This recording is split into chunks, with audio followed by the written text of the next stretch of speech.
In the land of grills, yes we are. We got the Spider Grill Huntsman Smart Kettle Kamado. We're doing a questions asked, questions answered. I've had this for a week now. I've done a bunch of cooks on it. We did and I'm going to leave all this down below in the description. The original review, the first cook we did a stuffed bacon wrapped pork tenderloin indirect. It was absolutely delicious. We did an after work thick cut pork chops indirect and then seared. Turned out fantastic. We did smash burgers. Yeah, we did smash burgers on this Kamado kettle. And yesterday we did a brisket. I haven't posted that one yet. And today I'm going to try some homemade pizza. But right now, people have been asking just phenomenal questions. And I have been promising you all that I would do a questions asked, questions answered. Now, if I don't answer the question that you have on this grill, ask it down below. I'll do my best to answer it. And the folks from Spider Grills too are also listening, because there's been a few things that we've gone back and forth with, and I'll explain to that as we get into it. And we got a lot to talk about. I even had to get out a ladder for this one.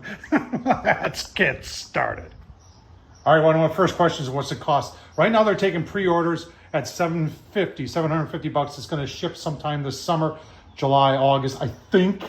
That's more of a Spider Grill question than it is a Tom Horsman question. Accessories, people are asking about accessories. This grill needs some accessories. First thing it needs is side shelves. And I have already pre-ordered mine. I'm a little pricey at $150. Tom Horsman almost thinks that he could make some, but that's how they look when they're on there. And then the other one that I pre-ordered at $150 a piece, and I think this is a must-have. And this is this lower level cooking surface grate. Now we're going to talk a lot about that today because everybody's asking, can all these other accessories that I got laid out here, will those work too? A cover, yes, there is going to be a heavy duty cover coming out, and I believe, and yeah, it'd be foolish for them to make a cover that didn't work with the side shelves. Are they folding the side shelves? Yeah, they are folding, and it looks like there's going to be a rotisserie too. And if you're really interested, hang on. So remember, this thing it's thermostatically controlled blower. That's what makes it smart. It's Wi-Fi capable and all that.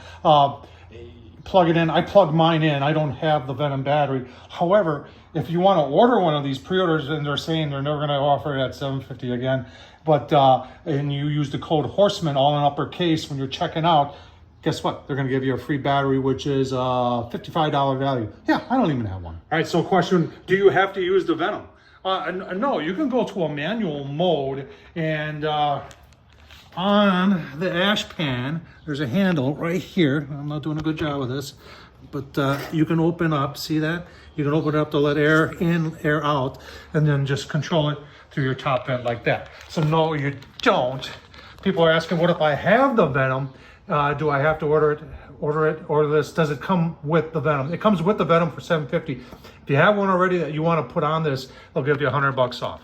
Tom, there looks like a door. What's the purpose of the door? So the purpose of the door, if you want to add, say, more wood chunks while you're grilling, while you're smoking, to give you a little bit more smoke, or even more charcoal, that's what this is for. And you open that up just like that. And also some questions about whether it would warp. And this thing is, it is heavy duty. And from what I've used it before, I have not noticed any warpage. It has a nice seal that works very, very well.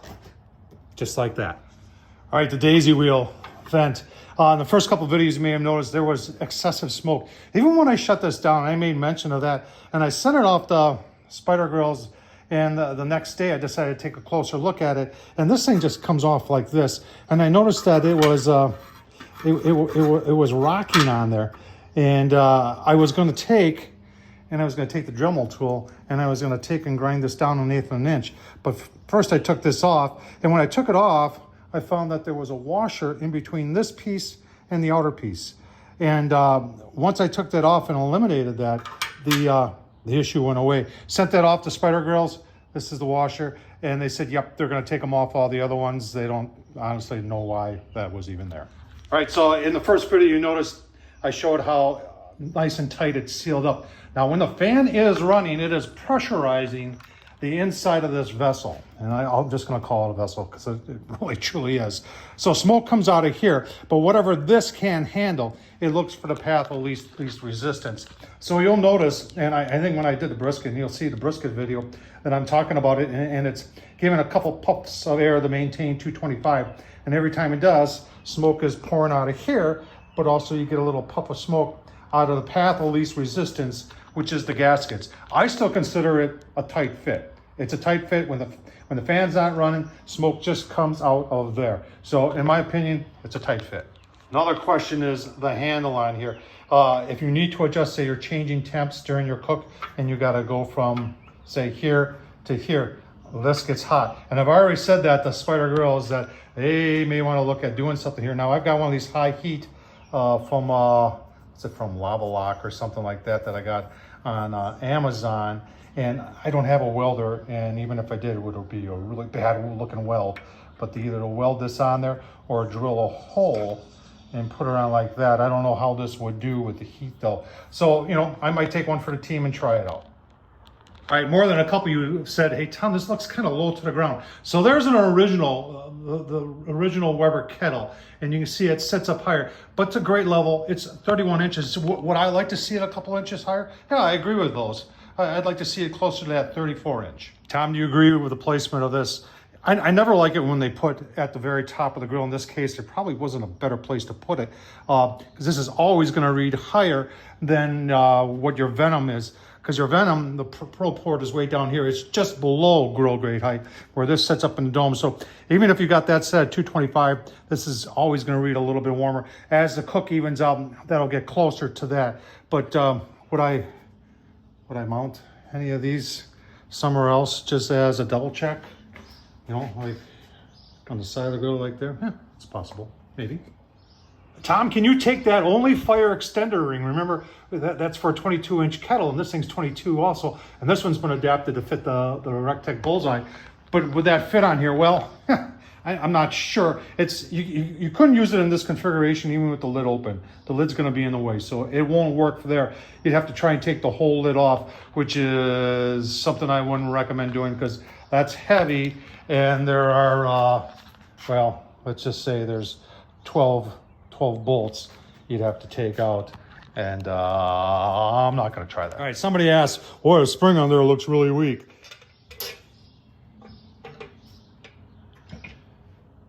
The spring on here is not winging. What's great about the spring on this, you buy other grills that have springs to assist with the lids, and it's like one setting only. This thing, and they give you a toolkit. They give you a toolkit, which is really kind of cool. It has a magnet in the bottom of the bag, which is really cool. Here's one of the tools that comes with it, and this is to adjust your spring. So you can adjust it however tight or ever how loose you want it, which is just a phenomenal idea. The spring on this thing is it's pretty awesome. All right, the stainless steel grates, how easy are they to keep clean? Well, you can see right there. When I finished the brisket yesterday, all I did was turn it 90 and put the greasy side over the charcoal and let it go for about 10 minutes. And I shut the whole thing down. And I gave it a quick clean this morning. And I got nothing bad to say about them. The grates, stainless steel grates, are very nice on this grill. Can you use a Weber grate on here for a 22-inch kettle? Yes. So these tabs you see down here, that's where that accessory is going to fit. That's going to give you your indirect cooking. Now, someone said, can't you just put a 22-inch grate on there and then put whatever you want on top of there? Well, you see how it sticks in? So the answer is no. And gosh darn it. You know what? Let me go see if I have an 18-inch. Here's off an 18-inch. And no, it will not work. All right, let's talk next about ash management, how you clean it out, and the ash pot itself. All right, a couple of you are asking about clean out. We're talking about clean out. This after 8 hours, had the fire over here. I took some of the bigger chunks. I'm going to save those. The rest are there. And remember, this is the day after. So there were some concerns that the ash would build up and block off the air. You can see there's your daisy wheel. There's your holes.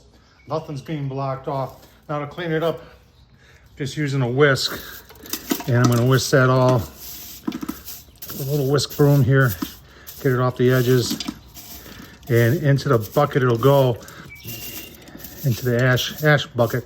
And the ash bucket is, remember, that's integral and part of the venom, which makes it then very easy just to take off and to empty off. And there you go. You're ready for your next cook. All right, some questions on the ash pan too. Here's the ash pan. and just emptied it out. I went 8 hours yesterday with a lump, and this is only half full. Also some questions about how it latches, and it just latches. Let's see if I can do this. You watching? Mind my head. Let's see. You gotta hook it in back there on that tab.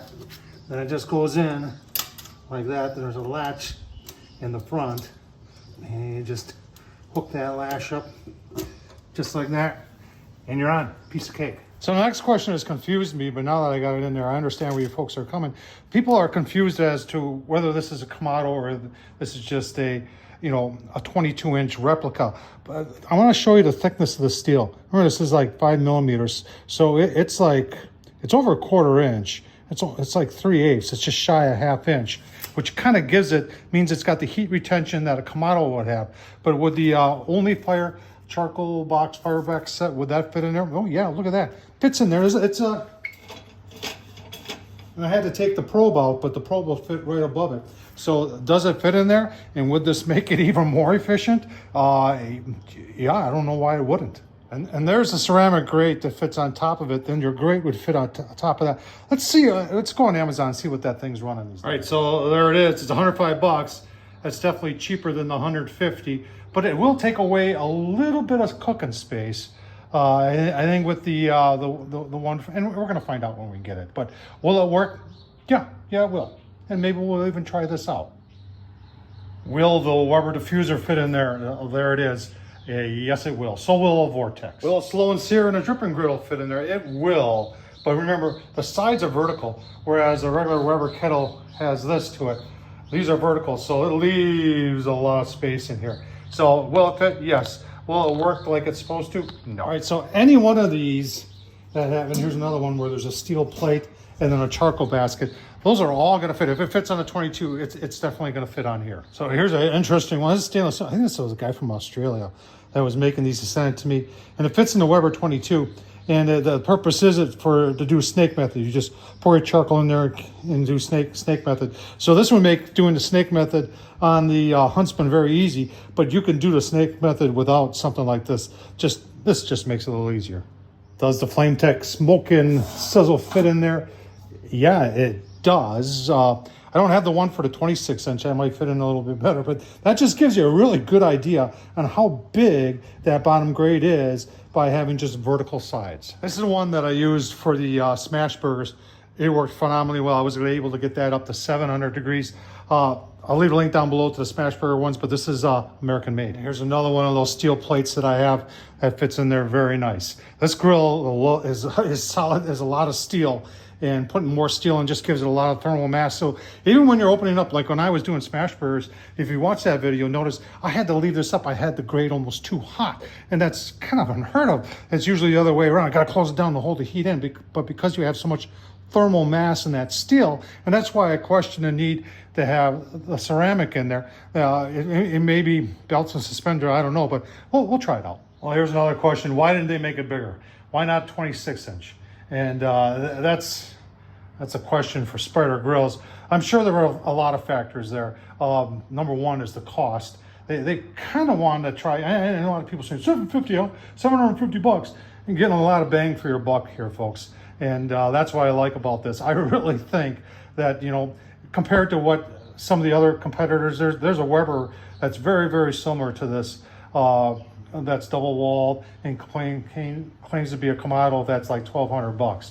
And then they have one with a cart that's, I think, almost $2,000. This is $750. So, you know, there's a lot going on here. So 22-inch, I just thought that, I think that 22 inches is what everybody's used to. I also think it has something to do with the capacity of the blower. That blower, you know, is probably, even though it fits on a 26-inch, you gotta remember, you lose a lot on a Weber kettle. This has got vertical sides. So it may have been starting to approach what its total CFMs were for a contained vessel such as this. That's just Tom Horsman talking. See if there's any other questions. Some of my favorite questions are, is it ceramic coated, porcelain ceramic coated like a Weber? Nope, it's not. It's, I believe it's a powder coat high heat paint. What's that thing for? Well, I've used that thing now for a couple things. It's for moving the ash around. But you know what I also found out that it's good for? Hang on, let me show you that. So what I found is this makes a good scrape so you don't have to use a wire brush, because remember, wire brushes are bad. And it even gets in between like that. So is this just a ash scraper? No. In fact, I think it's more handy up here. What's this thing? So if you watch the review, this, when you have the lid down, locks it in place. Going right through there. And it'll lock it in place in the closed position. And it's more of a shipping thing than it is that you would use on a daily basis. When you're gonna paint it, I can't tell you how close I came during assembly to take those legs and turn them into that color. But I held back, so I don't know. All right, getting down to the last one. This has been asked a couple times. How much are they paying you? They sent you the grill for free. You know, all those folks, Spider Grill is yourself. And I'm not going to show you what I paid, $7.50. I ordered it up front. I did email them once I ordered and said, hey, I pre-ordered. What are the chances I can get mine a little early? And that's where our discussions started. Same thing on the accessories. Once I had it, I said, I see there's accessories. I already pre-ordered the shelves and the indirect kit. And they said, we'll try and get you those sooner. And they may send me some other ththings. Are they paying me per video? Nothing. Not paying anything. I like little companies like Spider Grills. You've seen me in the past where I support Smoke Daddy Inc., Pellet Pro, all the small little companies. The guy that was making these, oh heck, the heck was his name? Yeah, and made these for gas grills so you get the charcoal in it. And it's just cool. The guy's doing it. And the same thing with the Spider Grills, folks. Is they're a small company. They're based in Georgia. Are these made in China? Yeah, they're made in China, just like almost everything else. So if this was made in the U.S., I don't know. I'd love to see it made in the U.S., but it would probably well over $1,000, and that's a shame. And that's it's a shame on all of us that we've allowed it to get to that point. I'm just as much to blame because here I am promoting made in China products. But I'll get off my soapbox now and just say I hope you enjoyed watching. If I didn't answer any of the questions that you had, ask them down below. I'll do my best to answer them. Tom Horsman at YouTube. Hey folks, you know what? You want to buy me a beer? Super thanks down below. I'll take one. It's been a long video. Hope you enjoyed. Take care, folks.